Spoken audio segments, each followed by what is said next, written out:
On April 13, 1964, Goldie Fine was found dead in her home in Norwood, Massachusetts. Was she a careless victim of the Boston Strangler? You know how you get to work, settle into your office for a nice, quiet afternoon, and then someone drops a bombshell on your plans. On Wednesday, January 31, 2024 at 2:17 p.m., that bombshell was dropped on me. It was a seemingly normal day with normal plans that did not, at any point, include a resident walking into my office and uttering the words, "I think my cousin may have been murdered by the Boston Strangler." Insert a scratchy recorded voice. Let's back up a little bit. This man in particular is a long-time resident and a gem of a human being. A bit of a quirk, but quirky in the best way. Someone who wants to know the answers to things around him. Very curious, and a seeker of truth. He always showed up around the same time, always on a Wednesday. He'd come over to chat a few times before, while I was listening to true crime podcasts and writing my notes. We talked about conspiracy theories and aliens and all sorts of interesting details about the universe and social media. He'd befriended my office jumping spider named August. I wanted to know everything about jumping spiders and watched him eat his little fly with curiosity. I wonder now, looking back, if meeting Augustus the spider might have set off the bombshell he would drop on me the following Wednesday. The bombshell was named Augusta. Augusta Bloomberg, or Goldie as she later became known, was born in 1902 in circumstances I don't think would be on any expectant mother's birth plan. She was born on the ship that was carrying her Russian Jewish immigrant parents to America. It made me pause for a moment, and I think about how my great-grandmother had to bury her infant daughter at sea during my family's voyage to the land of opportunity just 5 years earlier. It makes me think of the joy that Goldie's birth must have brought to the Bloombergs, bringing a new life into the world on that long journey. A new country, a new baby, a new beginning in a new world. They could never have imagined that their daughter's death would be front-page news just 62 years later. Back to Goldie. In the 1905 New York City census, the name Jassy Bloomberg is listed as a dwelling. I'm sure she was thankful that the name didn't stick to her. She was a Goldie, not a Gussie. On April 29, 1921, Goldie married Mr. Hyman Fine in Chelsea, Massachusetts. Hyman was a meter reader and Goldie was a bookkeeper. The couple lived for a time in Sharon, Massachusetts. They had 4 children. Their son Melvin was born in 1924, their daughter Shirley was born in 1931, and twin girls Ruth and Jane were born in 1934. Hyman was going to own a laundry business. Goldie was preparing to join Hyman in the family store when she met her death. Once their children were grown and had families of their own, the Finns moved into a first-floor apartment in a house owned by the Martoska family in Norwood. The Martoskas lived on the top 2 floors of the house at 16 Lewis Street. The house was at the end of a dead-end street that ended in a large open lawn. The morning of April 13, 1964, began normally for the Finns. According to news articles, Hyman left for Lourdes Cleaners in Canton at about 6 a.m. He later stated that his wife was awake when he left and getting ready for the day. At about 8 a.m., Hyman sent an employee, Mr. James Roden, inaccurately identified as James Rhodes in the articles, to bring his wife and their upstairs neighbor, Mrs. Lillian Martoska, who worked for the Finns in the cleaning company. This was not a daily routine, but it was not out of the ordinary either. If Hyman needs to arrive early, the ladies join him later in the morning. For this trip, Hyman lends James his car. Upon arriving home, James enters the front door of the house and then heads to the inner door leading to the Fines' apartment. James knocks on the door and gets no response from Goldie. He assumes she may have been in the back of the apartment and may not have heard him knock. He then goes upstairs to the apartment to find Lillian dressed and waiting for her morning commute to work. The two of them go downstairs to knock on Goldie's door again. Again, there is no response. One of them decides to try the doorknob, only to find it locked. It is not clear who realized this, but they discover the house key on their car key ring and open the door slightly. James calls out to him and gets no response. The two of them think Goldie may have fallen or needed help, so they enter the house and make a grisly discovery. They immediately call the police. Goldie's body is found in the bedroom, lying diagonally across the end of the bed. Her feet were on the floor, as if she had been sitting on a bed and had fallen on her back.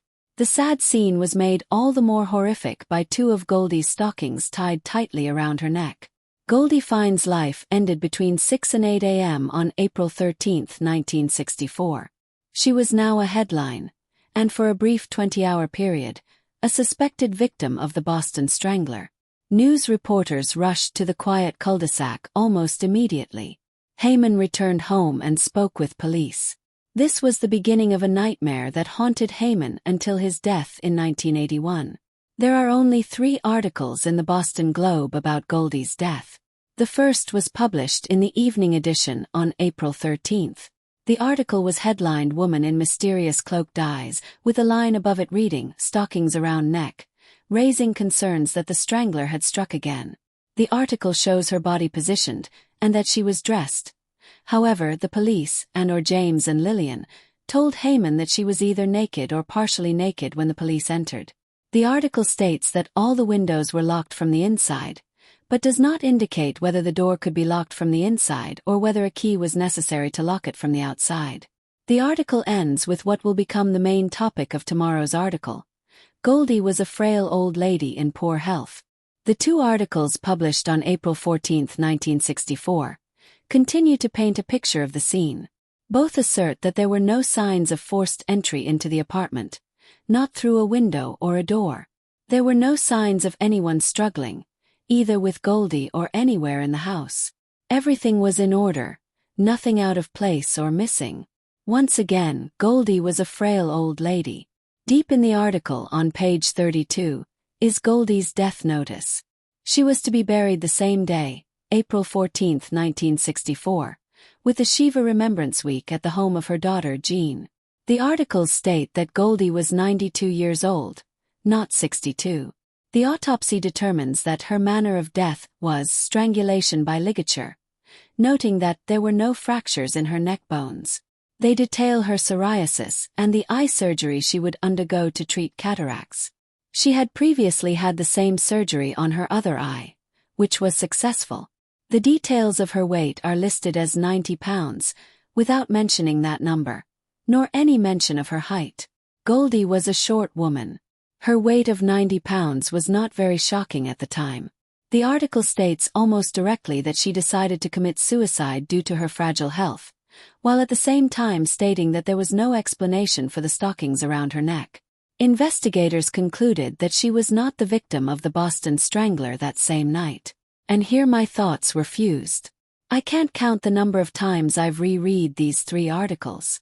It had only been 3 months since the last murder that police were able to link to the Boston Strangler. How could this be ruled out so easily? Everything matched. The Strangler had left no signs of forced entry at the crime scene. That was part of his identification card. Goldie had recently been to the hospital for evaluation prior to her surgery. Again, that was part of his lifestyle. Most of his victims either worked in healthcare, had recently been to a hospital, or lived near a hospital. The only thing different in this case was that Goldie was married. The other victims were single. How could investigators better understand that this woman, who had minor health conditions, could have committed suicide in the same way that a strangler kills his victims?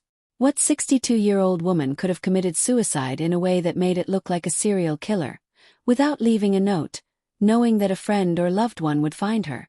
How could they say in the same paragraph that Goldie was so weak and fragile, yet had the strength to tie 2 socks around her neck, stopping her from breathing? If we think about the suicide hypothesis, there was a cabinet full of cleaning chemicals under the sink that she could have used. She could have gone to the pharmacy next door and bought any number of pills to end her life. But why did she choose this method? Why did she want to draw attention to her death? Did she even consider the possibility that James Roden, or even her husband Heyman, might be a suspect? She was a mother, a wife, and a grandmother.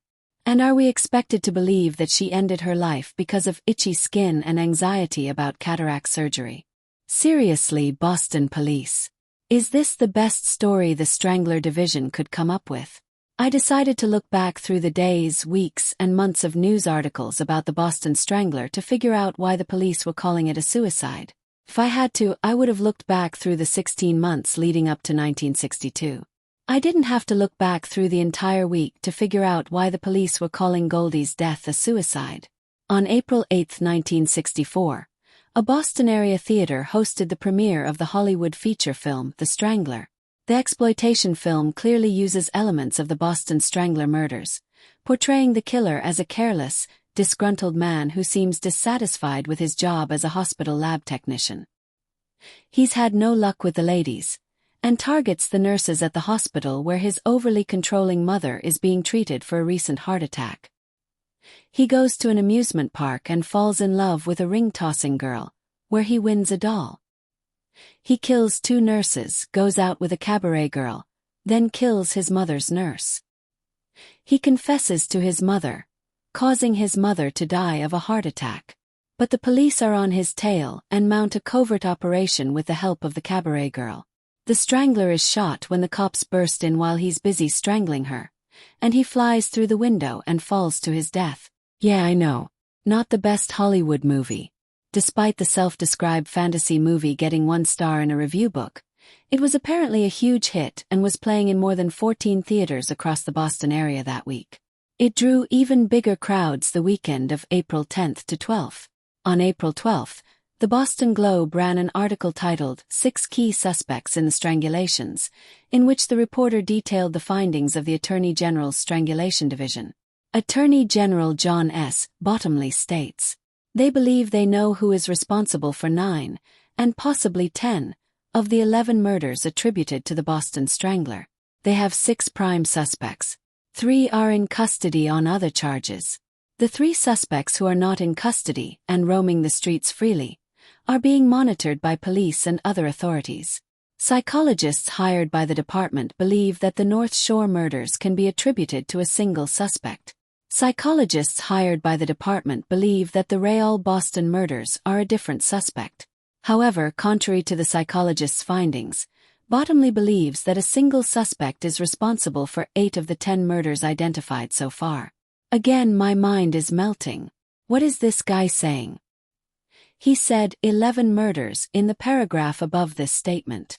All of the victims were killed with their socks. Most but not all were sexually assaulted. They suspect that the Strangler enters homes disguised as a repairman, someone hired by the landlord to work on their apartments or property. The Strangler leaves no signs of forced entry, and takes nothing from the crime scene. All of the victims are single women, unmarried or widowed. They are currently developing a computer program, with the help of MIT professors and students, in the hope that they can find connections between the victims, and thus find the suspect. This computer is on loan from Concord Computer Services, and it will obviously help solve the case. This computer must be strange, because Bottomley says that this computer will compare the neighborhoods where the victims live and see if there is any repetition in that area. Can also find repetition in hobbies. In the case of the Strangler, most of the victims showed a strong interest in music. What is this man trying to say? Repetition of what? So let's break it down. There are 6 main suspects. 3 are in custody, and 3 are at large but under surveillance. All of the victims were single and/or widowed women, strangled with their socks, and there was no sign of forced entry. There are 2 killers but maybe 1. They're not sure. There's a magical computer that Bottomley can't seem to describe what it's actually going to do, spitting out technological facts to the press like a congressman trying to grill the CEO of TikTok during that annoying congressional hearing. The article, for all its flaws, seems to be aimed directly at the Strangler. In this film, District Attorney Bottomley explains that investigators will catch the killer and that his strangling days are quickly coming to an end. He tells the Strangler that they know him. He's under surveillance, just like at the end of the film. All this tension could push the Strangler to kill again. Maybe he wants to prove that the police have nothing on him and are chasing suspects in the wrong direction. I don't think it's a coincidence that Goldie is found dead the next day. Goldie's murder, which I now declare a homicide, has caused a problem for investigators. Just 24 hours ago, the DA and Bottomley made it clear that they had the 3 main suspects who were roaming the streets under close surveillance. They had their sights set on a target, but now they had another victim. If Goldie were included in the official victim count, It would show a failure on the part of the Boston police, the FBI, the DA, and Bottomley himself. They had the wrong people under surveillance. It would have been much easier for investigators to turn the murder into a case of a weak woman who was unable to deal with her illnesses and had committed suicide. They didn't properly investigate it as anything other than a suicide. They couldn't admit that they were wrong. They decided to save their reputations while destroying the Fine and Bloomberg families.